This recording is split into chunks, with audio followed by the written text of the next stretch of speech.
All right, we're here with Bill Chen, and you're in a research part of MSN, correct, right. with the Virtual Earth team. That's right. And you've got something that you're going to show us here today that's a pretty cool twist on Virtual Earth. Tell us a little bit about this. Sure.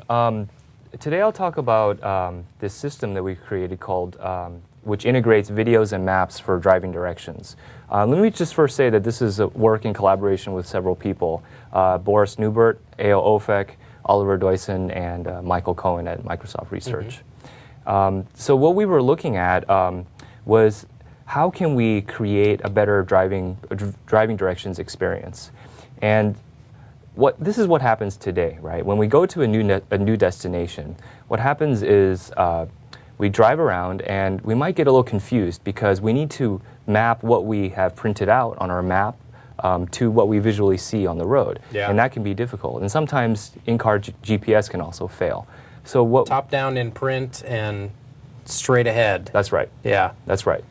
And however, the second time we go to that same place, we find that it's a lot easier for some reason. Yeah. And the reason why is that when we went the first time, we've kind of memorized some of the visual cues.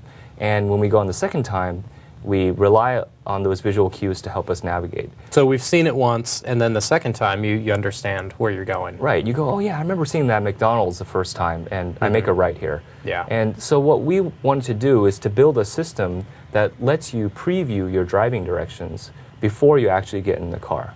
So the idea is that you might be sitting at home in front of your desktop, and you might use this application, and it provides you this visual preview of your driving route before you get into the car. When you get into the car, when you actually drive, you might go, oh, I remember seeing that turn, in this video application that I was using. Yeah. And so that'll kind of help you drive the first time you navigate to a destination. So let me talk a little bit about the input to the system. So the input to the system is this sequence of panoramas. This is a video sequence that I've created from a sequence of panoramas captured as street-level imagery. So it's a 360-degree field of view. So this is the typical type of imagery that a car that's picking up the street-level stuff for Virtual Earth would see? That's right. It's 360 degrees captured at some distance, say a couple meters apart. And here I've just created a video from that. So this is the input to our system, this wide-angle video. Now, if I were to simply crop this video to the forward-looking direction, we would get something that looks like this. Now, if our driving route was 20 minutes long, we wouldn't want to watch a 20-minute video. Yeah. However, if we just sped it up, as you can see here, then we kind of miss a lot of the turns and important landmarks along the driving route. So the first part of our system takes this video and slows it down at important parts, like the turns and the landmarks, and speeds up in between, like on the express or long stretches of road. Yeah. So let me show you what that looks like.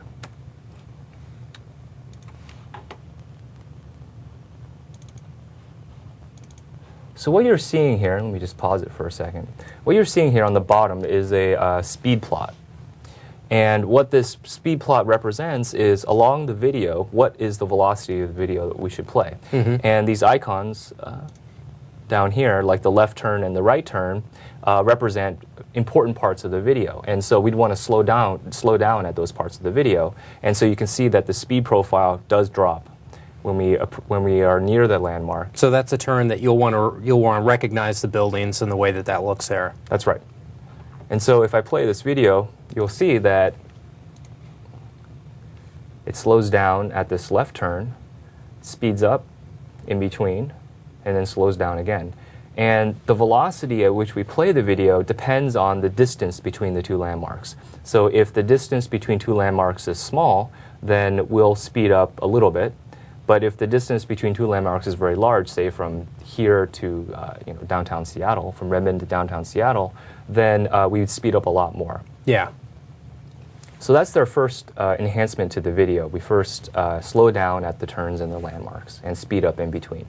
Now, one thing you might notice from this video is that it still seems unnatural at the turns. And that's because we're looking straight along the forward direction. And when we make the turn, it seems like I'm turning and then I make an abrupt left turn as I turn. Yeah. And in reality, that's not how we actually turn when we drive, right? When we drive, if we make a right turn, we kind of turn our heads to the right and anticipate the turn. So the second feature that we've added to this video is to add a turn anticipation. And expand this here. So it's the same sequence, and now I'm going to make this left turn, but before I make the left turn, I'm going to first anticipate by moving the cropping window in this panorama towards that turn. So as I approach this left turn, you notice that I Very cool. turn to the left. And this gives us a more continuous experience when we look at along this driving route. Very cool. So here it is again. And so this, in theory, could run on like a Windows mobile phone with an internet connection as well. That's right. Nice. So another thing that we added to this video experience is, well, when we actually make the turn, there are certain, as you mentioned, certain buildings that we may want to emphasize. And so we were thinking about how can we emphasize those buildings when we make the turn.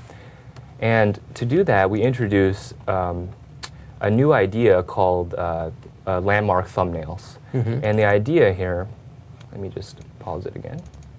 The idea is that we should really take advantage of the full wide field of view that we actually have. As you remember, the input was a sequence of panoramas, these 360-degree videos. Yeah. And well, that means that we have a lot more information than what I'm just showing you in this cropping window.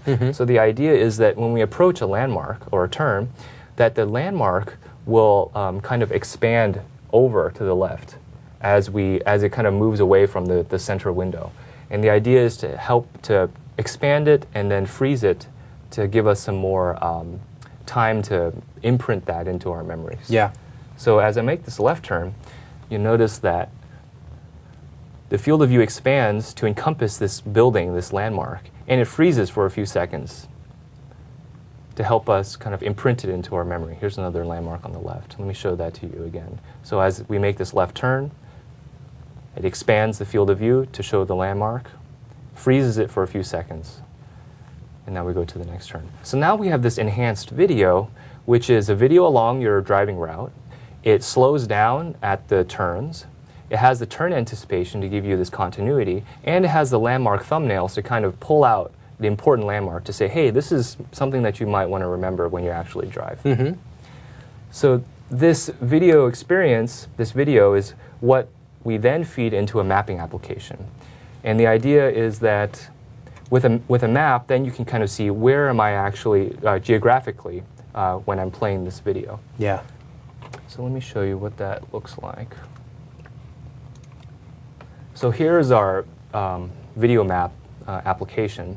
On the left, for example, are the driving directions. So the first might be turn left on Brockmann-Gasse. And these are the snapshots of the landmarks that we should recognize. That's right. So those landmark thumbnails you just saw earlier that were peeling off from the video, those are exactly the snapshots that you see below each driving direction. You've got a clear arrow that tells you which way you're supposed to be turning when you see that landmark. Right.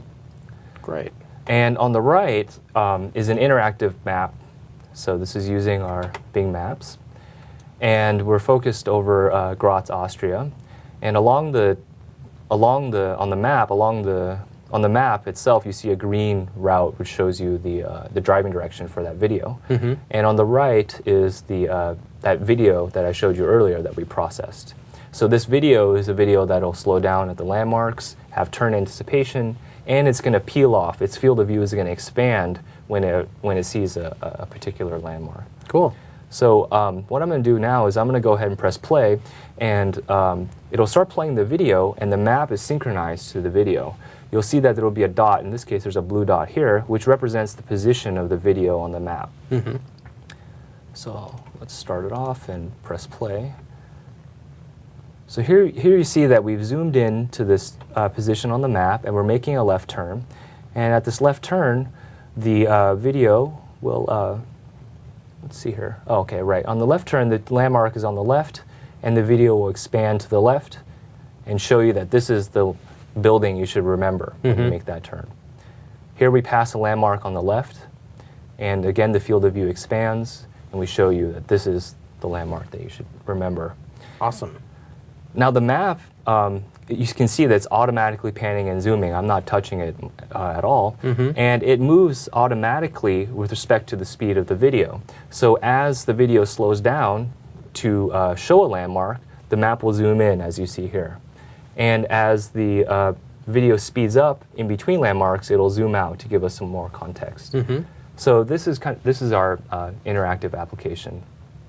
The idea is that in a desktop scenario experience, when we print out the driving directions, say the driving directions you see on the left, you might get a 30-second experience here that you can watch and interact with to familiarize yourself with the visual aspect of the road. Yeah, very cool.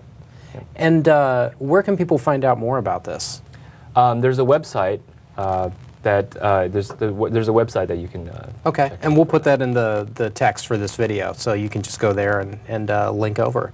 And what are the future plans for this? Any idea or anything we can talk about yet? We're definitely thinking about directions on how to put this into a shipping product, and also for the mobile application, mobile Very cool. platform as well. Nice. Well, thanks for showing us this today. Thank you.